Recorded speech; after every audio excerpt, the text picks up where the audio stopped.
આજે પાટણ કોર્ટની અંદર જે ઘટના બની એ પાટણ જિલ્લા માટે કાયદો અને વ્યવસ્થાની પરિસ્થિતિ કેવી છે એ બતાવે છે।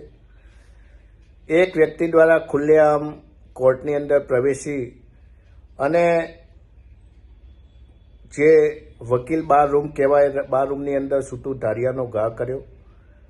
સદનસીબે કોઈને ઈજા થઈ નથી, પરંતુ છેલ્લા ઘણા સમયથી જે રીતે વકીલો દ્વારા કોર્ટની અંદર પોતાની સુરક્ષા, પોતાના પરિવારની સુરક્ષાની વાતો કરવામાં આવે છે, એ સરકારે આ બાબતે ગંભીરતાપૂર્વક વિચારવું જોઈએ। આવતીકાલે વિધાનસભાનો ત્રીજો દિવસ છે। આ બાબતે હું વિધાનસભાની અંદર પણ ચર્ચા કરવાનો છું। અગાઉ પણ આ બાબતે વકીલો અને કોર્ટોની જજોની સુરક્ષા માટે મેં અવાજ ઉઠાવ્યો હતો, પરંતુ સરકારે અને ગૃહમંત્રીએ બહુ સંનિષ્ઠ અને ગંભીરતાપૂર્વક આ બાબતે વિચારવું જોઈએ અને આવા ઈસમો કોર્ટની અંદર પ્રવેશે નહીં।